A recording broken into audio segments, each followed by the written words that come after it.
Qu'est-ce que c'est que l'affaire Ibtissam Hamlaoui? Si elle est protégée, si elle est épargnée, et si elle bénéficie d'une impunité, c'est parce que Ibtissam Hamlaoui, elle est à la tête d'un réseau. Elle détient des secrets qui pourraient faire trembler le régime algérien. Derrière Ibtissam Hamlaoui, il y a des scandales de détournement d'argent public, notamment des devises. Il y a des affaires d'enrichissement illicite, des affaires de corruption. Le Croissant Rouge algérien, cette institution qui fait de l'aide humanitaire, en réalité, ce Croissant Rouge est une institution qui a été noyautée par des réseaux mafieux, qui a été utilisée pour des opérations d'enrichissement personnel. Il y avait donc des milliers de réfugiés qui se sont réfugiés en Algérie, dans la wilaya de Tindouf. On a créé des camps de réfugiés à Tindouf. Par exemple, l'Union européenne, à elle seule, donne depuis 2019 au moins 9 millions d'euros de dons pour financer les aides humanitaires et des produits qui étaient déclarés comme étant des produits destinés à l'aide humanitaire ont été détournés par la suite pour être revendus sur le marché. Ils achetaient des produits, des pièces de rechange et des huiles pour les moteurs, pour les moteurs des voitures à l'étranger. Ils étaient dédouanés au nom du Croissant Rouge algérien pour qu'ils soient revendus pour qu'ils alimentent un marché informel. Des faits de corruption qui impliquent des budgets de 20 millions de dollars. Comme c'est un tabou de demander des enquêtes sur la gestion des camps de réfugiés, sur la gestion de l'argent qui est accordé au Front Polisario, jamais on a enquêté ou on a impliqué ou on a inculpé un responsable du Polisario en Algérie.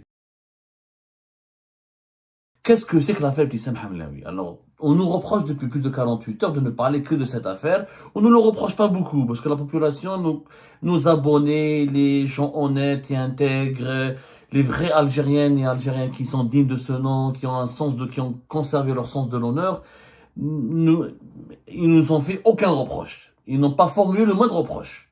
Ce sont certains partisans du régime algérien qui veulent donc détourner ce scandale de sa vocation et le transformer en une simple énième polémique qui ne concerne qu'une personne, qui est Ibtissam Hamlaoui.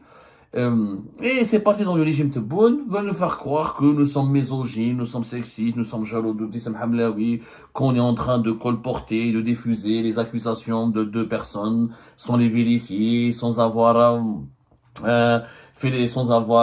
demandé la parole à l'autre partie, en privilégiant qu'une seule version des faits, qu'on ne sont pas objectifs, qu'on est embrigadé, instrumentalisé, qu'on veut juste déstabiliser l'Algérie, on travaille pour des chapelles étrangères et qu'on veut instrumentaliser une polémique pour porter atteinte aux institutions de l'État et aux personnalités les plus importantes de l'État.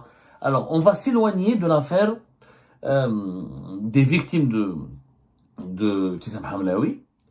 On va s'éloigner de leur récit horrible. On va mettre de côté cette affaire. Et on ne parlera pas cette fois-ci de torture, de violence, de mépris, d'humiliation, de brimade et de persécution ou de détention arbitraire. On va même essayer d'oublier la personne de Ibtissam Hamlaoui. On va parler du Croissant Rouge algérien.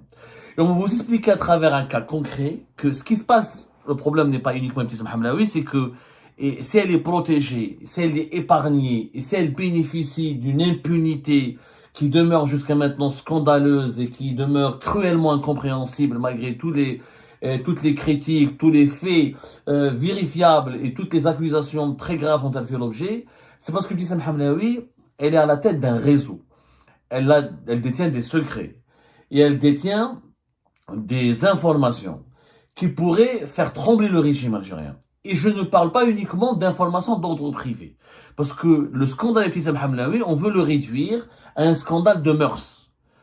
C'est justement une manipulation du régime algérien. Le régime Tebboune essaye, et ses partisans, et ses chapelles, et ses lobbies, et ses composantes, essayent de nous faire croire que Ibtissam Hamlaoui n'est que la copine, n'est que la maîtresse, n'est que l'amante de certains dirigeants algériens. Maintenant, la vie privée, la vie sexuelle d'Ibtissam Hamlaoui ne nous intéresse pas.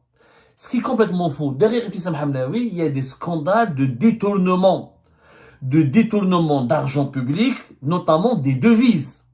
Il y a des affaires d'enrichissement illicite, des affaires de corruption. Le Croissant Rouge algérien, cette institution honorable, noble, historique et prestigieuse qui fait de l'aide humanitaire et qui porte assistance aux personnes les plus fragiles de la population et qui développe des actions de solidarité internationale avec les pays ébranlés par des crises humanitaires ou des catastrophes naturelles ou des guerres civiles et des violences politiques et militaires, en réalité, Ce Croissant Rouge est une institution qui a été noyautée par des réseaux mafieux, qui a été utilisée pour des opérations d'enrichissement personnel et de la corruption. Affaire d'Adraham, wesh affaire d'Ahoub, on dirait, c'est pas les feux de l'amour le problème de Ibtissam Hamlaoui. C'est un problème de corruption, c'est des scandales de corruption et d'abus de pouvoir et surtout de privilèges illicites et d'enrichissement illicite. Je vous donne un cas très concret. Récemment, c'était en l'été 2023, il y avait un scandale qui a éclaté et on parlait d'un réseau qui aurait usurpé l'identité du Croissant Rouge algérien. Un réseau criminel qui aurait usurpé l'identité du Croissant Rouge algérien. C'est un scandale qui avait été totalement manipulé par la presse algérienne affiliée au régime algérien. On a fait croire à l'époque à la population algérienne que il y a des personnes malhonnêtes qui ont été arrêtées parce qu'ils ont porté préjudice au Croissant Rouge algérien en utilisant son logo, son autorité pour détourner de l'argent. En réalité, qu'est-ce qui s'est passé? Le 11 juillet 2023, 3 jours seulement après une assemblée générale organisée par la direction du Croissant Rouge algérien, plusieurs personnes, 3 jours après cette assemblée générale, c'est-à-dire 3 jours, c'était le 11 juillet 2023, 3 personnes ont été arrêtées pour trafic de marchandises importées illégalement depuis l'étranger en profitant des exonérations douanières accordées au Croissant Rouge. Le Croissant Rouge, comme c'est une organisation humanitaire, pour ses propres besoins, il fait de l'importation, il importe. Il importe de la nourriture, des vêtements, il importe des voitures, des pièces de rechange, il importe tout type d'équipement. Pour ses propres besoins, pour son fonctionnement, ou pour les besoins de ses dons, de ses opérations humanitaires. Et comme ce sont normalement des importations qui entrent dans le cadre d'opérations humanitaires, ils sont exonérés de droits de douane.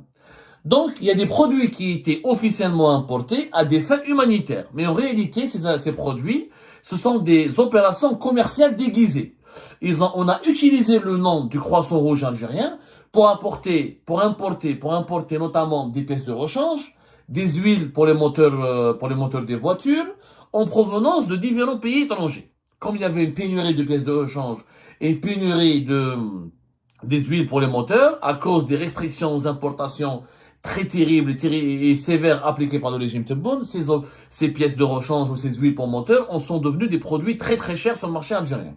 Le Croissant Rouge, au nom de ses opérations humanitaires, il a besoin de pièces de rechange pour ses véhicules, pour parcourir les régions isolées, etc., et acheminer pour ses camions et acheminer les aides humanitaires, il a besoin des huiles pour les moteurs.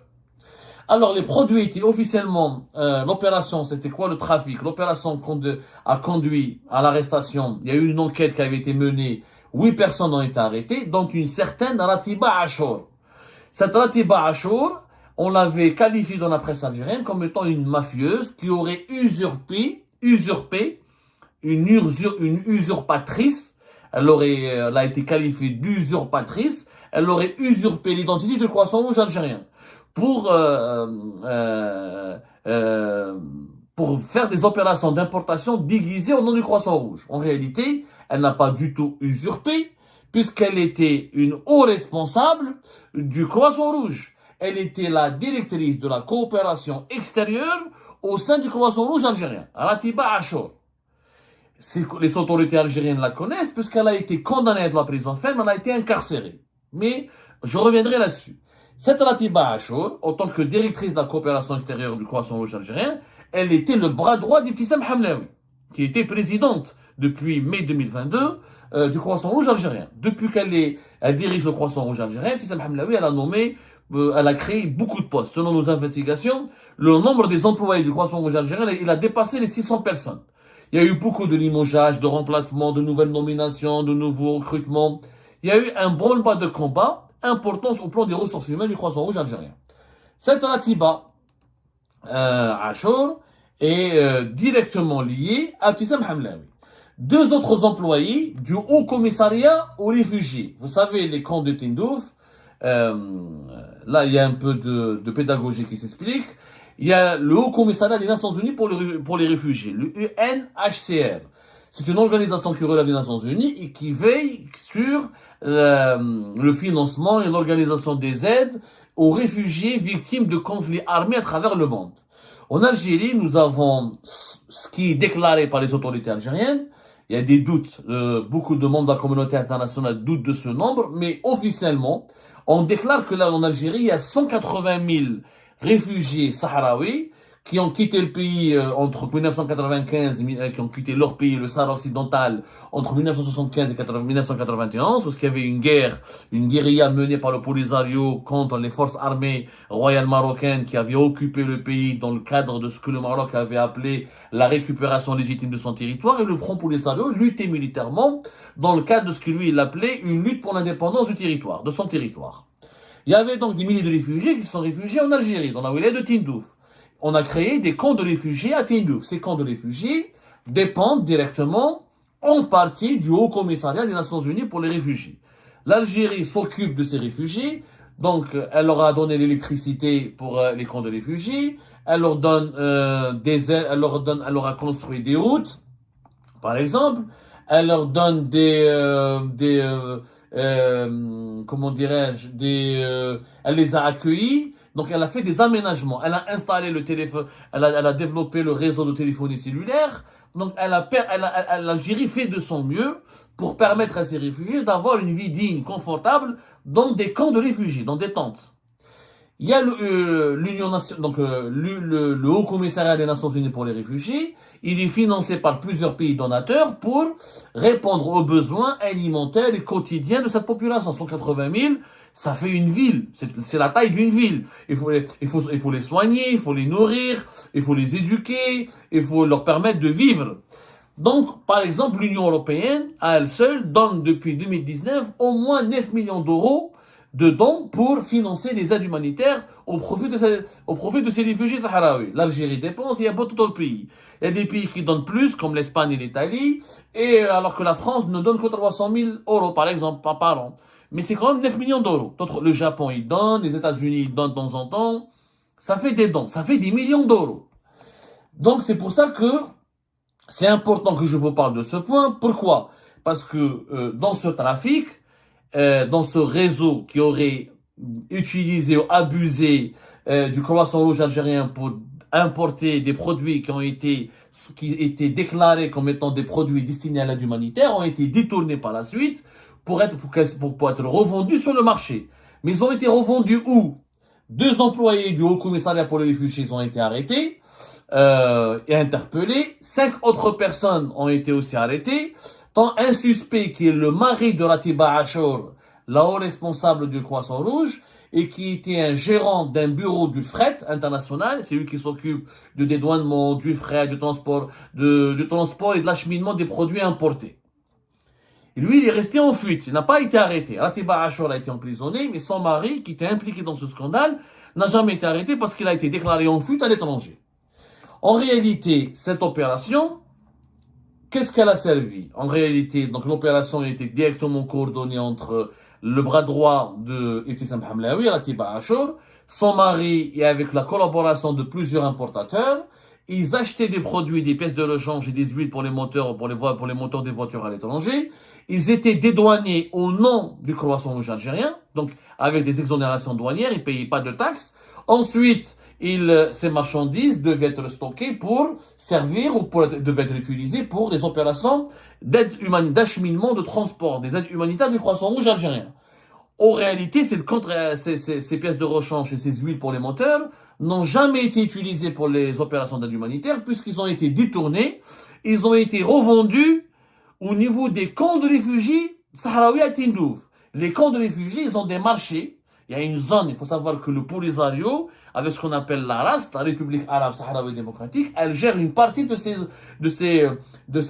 camps de réfugiés. Ces camps de réfugiés, c'est la RAS et le Polisario qui les gèrent. Il y a une autorité qui est exercée par le Haut Commissariat pour les réfugiés, une autorité exercée par l'Algérie à travers le Croissant Rouge algérien, et l'autorité la plus importante, c'est le Front Polisario, ou ce qu'on appelle la République Arabe Sahraoui Démocratique. Le Polisario, ils ont leur propre Croissant Rouge. On appelle ça le Croissant Rouge Sahraoui. Il est dirigé par un certain Bouhbini Yahya. Monsieur Bouhbini Yahya est un ami très proche d'Ibtissam Hamlaoui. Il est très proche de plusieurs dirigeants algériens. Bouhbini Yahya était impliqué dans la revente de ces marchandises. C'est-à-dire les pièces de rechange et les huiles pour moteur ont été revendues sur les marchés des camps des réfugiés. Mais comment ils se sont retrouvés sur les marchés des camps de réfugiés?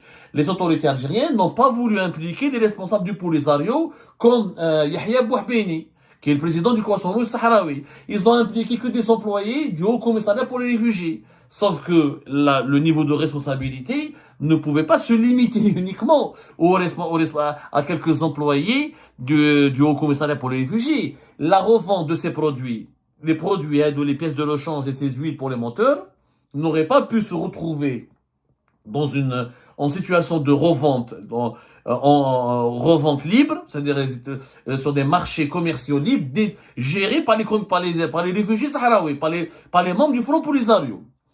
C'était le principal bénéficiaire de cette opération, c'était le Croissant Rouge sahraoui.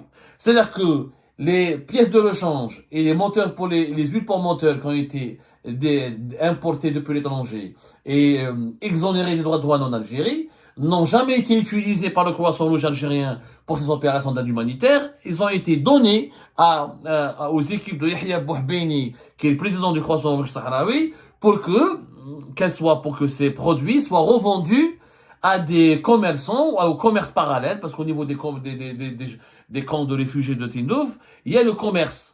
Il y a des commerces, il y a des magasins, il y a des marchés, ils ont leur propre monnaie. Par exemple, ils ramènent des voitures depuis l'étranger, ils sont pas soumis à la loi algérienne. Ils peuvent ramener des nouvelles voitures, ils payent pas de dédouanement, parce qu'ils ont des avantages en Algérie. Ils ont des avantages quand ils ramènent des produits depuis l'étranger, à condition que ces produits soient utilisés pour des besoins humanitaires des camps de réfugiés.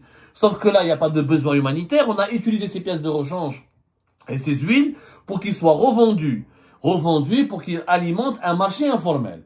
Les autorités algériennes n'ont jamais inquiété Yahya Bouhbeni. Ibtissam Hamlaoui n'a jamais été inquiété.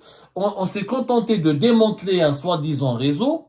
Et tous les membres de ces réseaux, à savoir les 8 personnes qui ont été arrêtées, dont Ratiba Achour, la responsable de la directrice de la coopération extérieure ou internationale au sein du Croissant Rouge, ont tous nié la responsabilité par hasard, ils ont tous nié l'implication d'Ibtissam Hamlaoui. Comme par hasard. Personne n'a voulu mettre en cause Ibtissam Hamlaoui. C'est quand même impressionnant et très bizarre, mais ni les juges, ni les services de sécurité en Algérie ne se sont posé des questions. Il n'y a pas eu de doute qui a été soulevé à propos de ces témoignages unanimes en faveur d'Ibtissam Hamlaoui. Donc il y a eu Ratiba Achour, elle a fait une année de détention provisoire.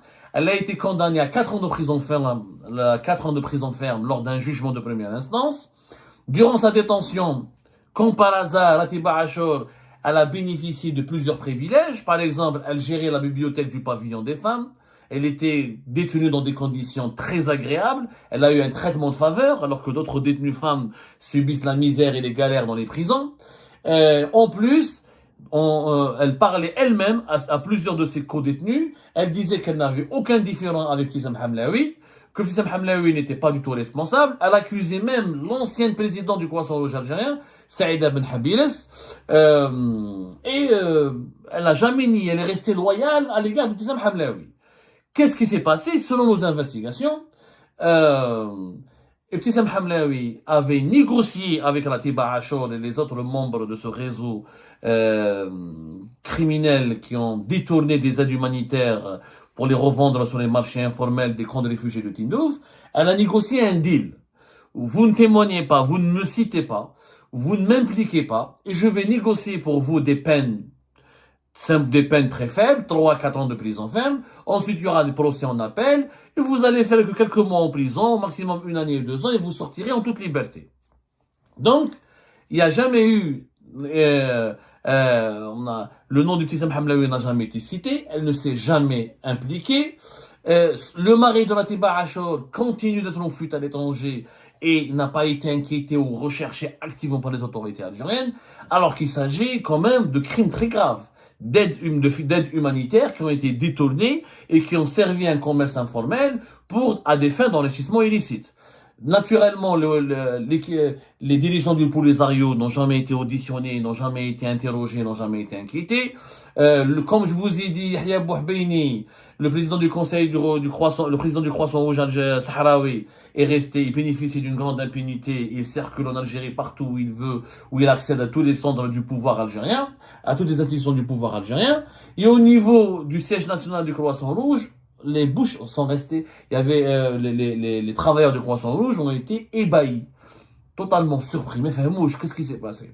Qu'est-ce qui s'est passé? Il n'y a pas eu, donc des pressions énormes ont été exercées sur les témoins et les sources qui connaissaient les tenants et les aboutissants de ce dossier. Ratiba Achour, elle serait toujours détenue dans une prison en Algérie, mais on ne sait pas si elle a été libérée ou pas parce qu'il y avait des procès en appel. Nous sommes en train d'approfondir nos investigations. Mais là, on est en train d'ailleurs d'approfondir le montant, parce que les pièces de rechange et les moteurs pour les huiles pour les moteurs, c'est plusieurs milliards de dinars. Mais en réalité, ce sont des millions, des centaines, c'est la facture, plus de 3-4 millions d'euros quand même de produits qui ont été importés et détournés. Mais là, dans ce dossier du croissant rouge algérien, on est en train d'enquêter c'est-à-dire, ça c'est l'affaire des pièces de rechange et des huiles pour moteur, n'est qu'un épisode dans le feuilleton de ce scandale des aides humanitaires à destination des camps de réfugiés de Tindouf qui ont été détournés. Nous, on est en train de travailler sur des faits de corruption qui impliquent des budgets de 20 millions de dollars. Ce sont des donateurs étrangers, des institutions internationales qui ont donné de l'argent et des financements pour acheter des légumes, pour acheter des fruits, etc. Donc, quand ces fruits, ces légumes, l'Algérie ne peut pas les fournir, il faut les importer. Sauf que tout ce qui est importé ne parvient pas directement ou à chaque fois ou automatiquement aux populations réfugiées. Comme il n'y a pas d'enquête, comme c'est un tabou de demander des enquêtes sur la gestion des camps de réfugiés, sur la gestion de l'argent qui est accordé au Front Polisario et aux responsables de la RASD, comme parce que ils sont puissants et c'est un outil diplomatique et c'est une carte diplomatique importante pour le régime algérien. On les a jamais emmerdés, jamais on a enquêté ou on a impliqué ou on a inculpé un responsable du Polisario en Algérie ou un responsable de la RAST, parce que on considère que ce sont un mouvement de libération nationale que l'Algérie doit soutenir, c'est une cause sacrée, c'est une cause nationale. Du coup, tous les dépassements et tous les dérapages ne sont jamais punis. Alors qu'il n'y a aucune transparence au niveau de la gestion, encore une fois, des financements accordés pour ces pauvres réfugiés. Il y a des familles, il y a des enfants sahraouis, il y a des femmes, il y a des personnes âgées. Ils sont censés être pris en charge par des aides internationales ou même des aides algériennes. Mais malheureusement, il n'y a pas de contrôle et les scandales de détournement de ces aides sont très très nombreux. Mais personne n'en parle. Ce n'est qu'un exemple. Donc pour vous dire que c'est pas un problème de mœurs. C'est pas un problème de sexualité ou de frustration sexuelle comme on essaie de nous faire croire. C'est un problème de corruption, d'enrichissement illicite. C'est que depuis 2022, il y a beaucoup d'anomalies dans la gestion du croissant rouge algérien. Parmi lesquelles cette affaire du réseau usurpateur du croissant rouge algérien. Mais que la vérité n'a jamais été dite sur ce réseau. C'est que on n'a pas enquêté jusqu'au bout. On n'a jamais voulu emmerder Ibtissam Hamlaoui, ni Yahya Bouhbeini, son ami le président du Croissant Rouge sahraoui, et on a emprisonné quelques pions avec lesquels on a fait un deal pour les faire taire, en attendant qu'ils sortent en leur infligeant des peines de prison faibles, alors que les montants financiers qui ont été détournés, qui ont profité à ces réseaux de contrebande, c'est la véritable contrebande, tu prends des produits importés, au lieu de les donner à des réfugiés, tu les revends sur des marchés, des camps de réfugiés qui sont des marchés informels, c'est un État qui n'existe pas, il n'y a pas de législation internationale, il n'y a pas de contrôle de l'Algérie, donc ces pièces de rechange ont été certainement revendues par les Sahraouis, peut-être dans des marchés informels au niveau de certaines wilayas proches comme Béchar, Tindouf, etc.